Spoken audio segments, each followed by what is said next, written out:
Mesdames, Messieurs, bonsoir. Bienvenue dans votre journal du 7 avril. Dans les titres, cette saisie de la gendarmerie d'Indre-et-Loire. Lors d'une perquisition, ils ont découvert plus de 100 000 € de bijoux, principalement de l'or et des pierres précieuses. Les gendarmes recherchent maintenant les malheureux propriétaires. Dans les titres également, les 30 ans du TGV. En 1981 était inaugurée la ligne Paris-Lyon, un moyen de transport devenu au fil du temps grand public. La SNCF a lancé aujourd'hui à Paris les festivités. Heureuse découverte à Blois, rarissime, un piano pape de 1839 était entreposé dans un dépôt-vente. Il en existe très peu en France. Les pianos de Jean-Henri Pape, dont la valeur est inestimable, sont comparables au Stradivarius pour les violons. Les gendarmes lancent un appel pour retrouver des propriétaires victimes de vols de bijoux. Lors d'une perquisition dans le cadre d'une enquête sur des cambriolages, la gendarmerie d'Indre-et-Loire a découvert plus de 100 000 € de pierres précieuses et d'accessoires en or. Les propriétaires sont donc appelés à se faire connaître. Anaïs Michaud. De l'or et des pierres précieuses à profusion, ce pourrait être la caverne d'Ali Baba, mais il n'en est rien puisque ces bijoux se trouvent à la gendarmerie. Le groupement d'enquête et de lutte anti-cambriolage d'Amboise a retrouvé le 29 mars dernier un véritable magot. En mars 2011, nous avons été amenés à procéder à des interpellations dans le cadre du flagrant délit de personnes qui avaient commis des cambriolages sur la commune de la Ville-aux-Dames. À partir de cela, une commission rogatoire a été délivrée à la compagnie de gendarmerie d'Amboise et un groupe d'enquête de lutte contre les cambriolages a été créé sur la COB, enfin la communauté de brigade de Vouvray et la communauté de brigade de Montluy. À partir de là, les actes nous ont conduits à procéder à plusieurs interpellations, à plusieurs perquisitions qui ont abouti dans la saisie d'un gros magot, on peut appeler ça un magot, de bijoux, qui avoisine les plus de 100 000 € de préjudice, enfin de valeur estimée en termes de bijoux.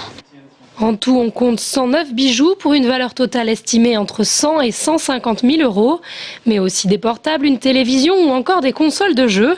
Après cette enquête plus que fructueuse, reste pour les gendarmes à identifier les propriétaires de ces trésors. À l'heure actuelle, la grosse difficulté, c'est d'identifier les victimes. Certaines se sont fait connaître parce que plaintes, d'autres non. Et donc nous faisons appel via l'intranet, via l'internet de la région de gendarmerie du centre, pour identifier ces victimes et justement en connaître les propriétaires qui seront en mesure de déposer plainte.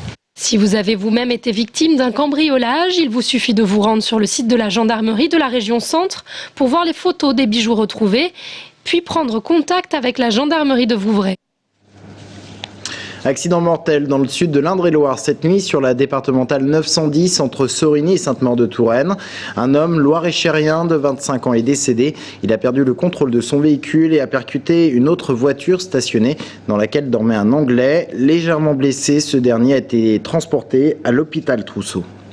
Du 11 au 15 avril, les pôles emploi de la région centre organisent une semaine de rencontres entre les demandeurs d'emploi et les entreprises. Le pôle emploi qui a revu ces dernières années son système de gestion. Ainsi, elle évalue auprès des entreprises les besoins de main-d'œuvre et communique ensuite sur les filières qui embauchent auprès des demandeurs d'emploi. Sabrina Medoult. Ce matin, Jacques Payot, directeur territorial de Pôle emploi, fait le point sur les secteurs qui recruteront dès demain dans la région.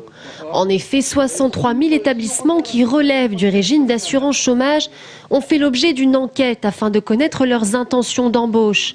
Mais alors, quels sont les secteurs qui ont besoin de main-d'œuvre ? L'agriculture, de l'agroalimentaire, avec là une proportion d'activités notamment saisonnières. On n'est pas nécessairement que sur des contrats à durée indéterminée. On va y trouver également le secteur des services à la personne, des services de proximité, services d'aide, des services d'aide sociale.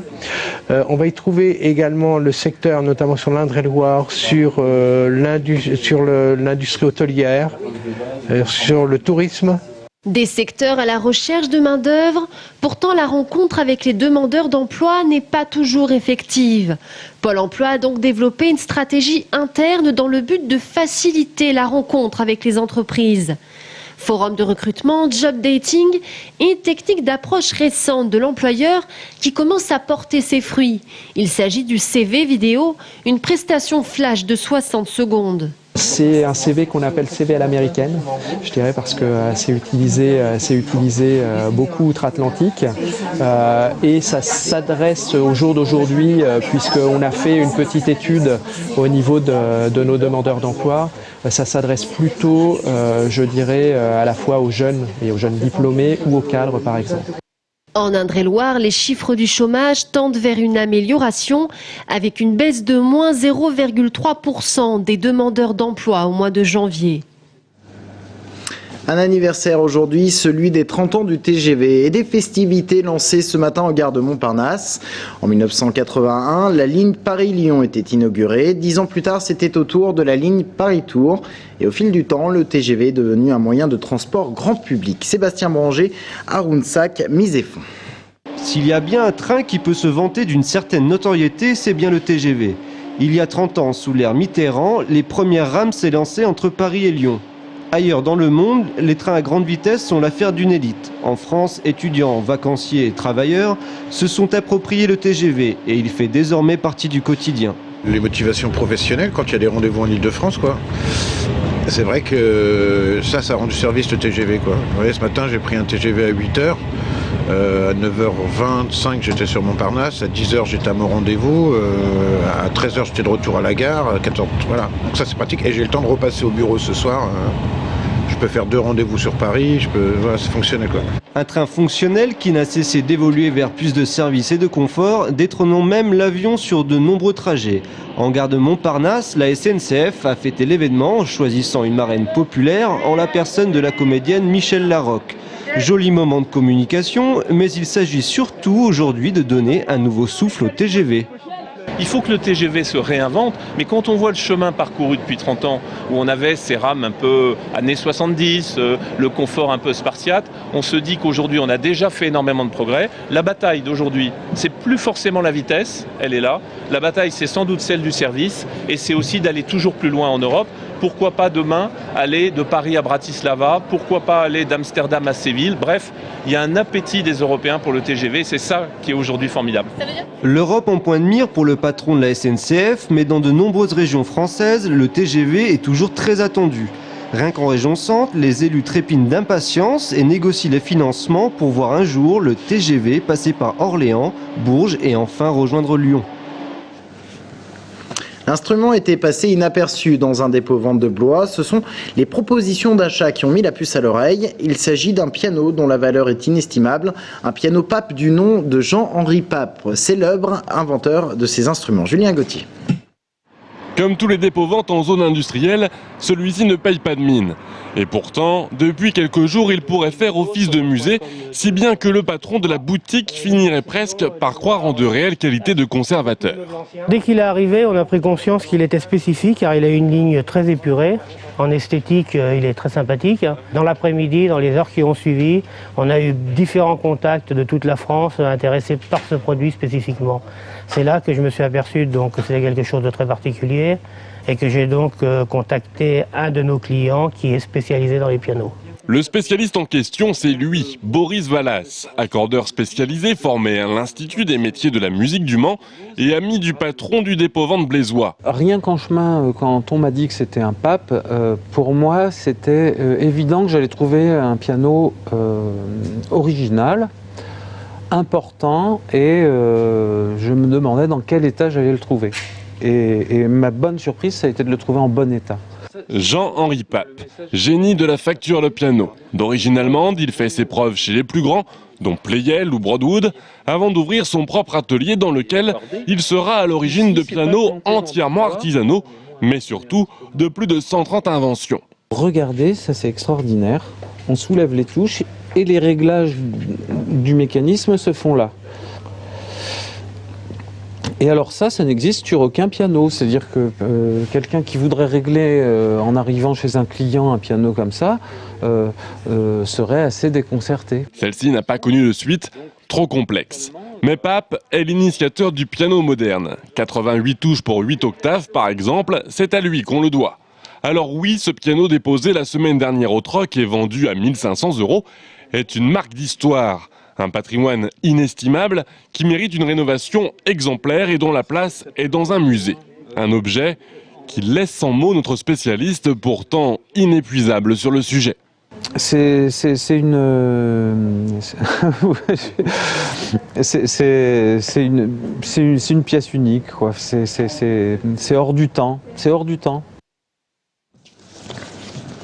À l'IMT, des photos ornent pour un certain temps le hall d'entrée, des photos pas comme les autres qui ont certainement interpellé les étudiants de l'Institut, puisqu'il s'agit de la vie d'Emma, une femme handicapée de naissance, et photographiée par Franck Boucher. Le reportage d'Anaïs Michaud. La vie d'Emma, plus qu'un simple titre, tout un programme. L'exposition présente en effet le quotidien d'Emmanuelle, cette handicapée de naissance qui ne se perçoit pas comme telle et préfère se dire différente.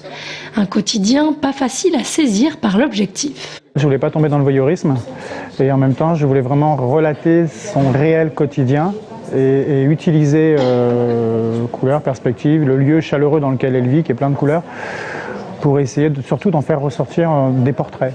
Chaque photo est un portrait, je suis avant tout, je pense, portraitiste social. Donc chaque photo est une description de son quotidien, de ce qu'elle fait, mais surtout une description de sa personnalité, de son caractère. Un travail artistique certes, mais surtout humain.